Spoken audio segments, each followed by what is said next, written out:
కోటంరెడ్డి శ్రీధర్ రెడ్డి గారు. ధన్యవాదాలు అధ్యక్ష. సూటిగా స్పష్టంగా 2 నిమిషాల్లో చెప్తాను అధ్యక్ష. నేను మాట్లాడబోయే అంశం సభానాయకుడు గౌరవ ముఖ్యమంత్రి చంద్రబాబు నాయుడు గారికి వ్యతిరేకంగా గత వైఎస్ఆర్ కాంగ్రెస్ పార్టీ ప్రభుత్వంలో జరిగినటువంటి ఒక మహాకుట్ర. ఈ కుట్ర నేను మాట్లాడలేదు అధ్యక్ష. గత రాత్రి ఏబిఎన్ బిగ్ డిబేట్ లో వెంకటకృష్ణతో స్వయంగా సీనియర్ ఐఏఎస్ అధికారి, విశ్రాంత ఐఏఎస్ అధికారి పివి రమేష్ గారు చాలా స్పష్టంగా చెప్పారు అధ్యక్ష. గత రాత్రి ఏబిఎన్ బిగ్ డిబేట్ లో వచ్చే అంశాలని ఈరోజు ఆంధ్రజ్యోతిలో ప్రముఖంగా వచ్చాయి అధ్యక్ష. దీంట్లో పివి రమేష్ గారు చెప్పినటువంటి మాట ఏమిటంటే, నేను ఏనాడు కూడా స్కిల్ డెవలప్మెంట్ కేసులో పొరపాటు జరిగింది అని చెప్పలేదు. స్కిల్ డెవలప్మెంట్ కేసులో ఆ యొక్క చంద్రబాబు నాయుడు గారిని జైల్లో పెట్టేదానికి ఆనాటి ముఖ్యమంత్రి జగన్మోహన్ రెడ్డి గారు ఫైళ్లు మాయం చేశారు.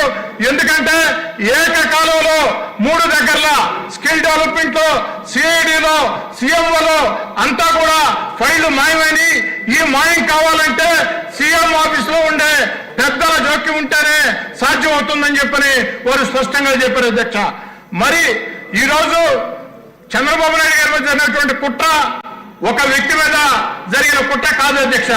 ఒక హై ప్రొఫైల్ వ్యక్తి మీద ఇంత పెద్ద కుట్ర జరిగితే ఇక ప్రజల మీద ఎలాంటి కుట్రలు ప్రభుత్వ ప్రోద్బలంతో జరుగుతాయి.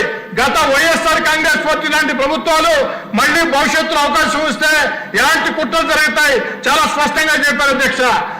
చాలా స్పష్టంగా పివి రమేష్ గారు కొత్తగా ఈరోజు చెప్పలేదు అధ్యక్ష.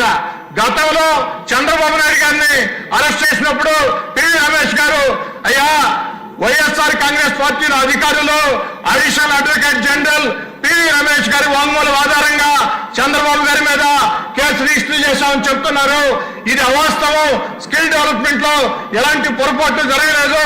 కొన్ని లక్షల మందికి మేళ్లు జరిగాయి. నా యొక్క స్టేట్మెంట్ ని ఫ్యాబ్రికేట్ చేస్తున్నారని అదే మాట రాత్రి కూడా చెప్పారు అధ్యక్ష. ఒక సీనియర్ విశ్రాంత అధికారి కేసుని, వాంగ్మూలాన్ని ఫ్యాబ్రికేట్ చేశారంటే, తప్పుదారి పట్టించారంటే ఇది ఒక మహాకుట్ర అధ్యక్ష. దీని మీద ప్రభుత్వం స్పందించాలా మిమ్మల్ని కూడా అడుగుతున్నాను అధ్యక్ష నేను. ఎందుకంటే సభానాయకుడు ముఖ్యమంత్రి గారి మీద గౌరవ మర్యాదలకు సంబంధించి 53 రోజులు జైల్లో దుర్మార్గంగా పెట్టిన కుట్రకు సంబంధించి స్వయంగా విశ్రాంత ఐఏఎస్ అధికారి డీజీపీ గారికి లేఖ రాశారు. విశ్రాంత ఐఏఎస్ అధికారి దీని మీద విచారణ చేయమని డీజీపీ గారికి లేఖ రాస్తే ఆ లేఖ మీద డీజీపీ గారు స్పందించారా లేదా, స్పందించకుంటే ఎందుకు స్పందించలేదు, స్పందించి ఉంటే ఏం జరిగింది, దీని మీద తేల్చాలా. దయచేసి మిమ్మల్ని కోరేది, ఈ రోజు 0 అవర్ ని రద్దు చేయండి. 0 అవర్ ని రద్దు చేసి సభలో ఉన్నటువంటి సభ్యుల అందరి అభిప్రాయాలు తెలుసుకోండి. ఇది చాలా ముఖ్యమైన అంశం. ఒక విశ్రాంత ఐఏఎస్ అధికారి స్వయంగా మీడియా ముందుకు వచ్చి చెప్తున్న మాట వారు కొత్తగా ఇప్పుడు చెప్పే మాటలు కాదు, ఆనాడే చెప్పి ఉన్నారు. అధ్యక్ష దీన్ని సీరియస్ గా తీసుకోవాలని కోరుకుంటూ సెలవు తీసుకుంటూ ఉన్నారు. 0 అవర్ కంటిన్యూ అవుతుంది. ఇది చాలా ఇంపార్టెంట్ సబ్జెక్ట్ కాబట్టి దాన్ని సెపరేట్ గా డీల్ చేద్దాం. దానికి 0 అవర్ ని క్యాన్సిల్ చేసేసి చేయవలసిన అవసరం. ఇక్కడ సమాధానాలు ఉండవండి. 0 అవర్ లో సమాధానాలు ఉండవు. దయచేసి సీనియర్ శాసనసభ్యులు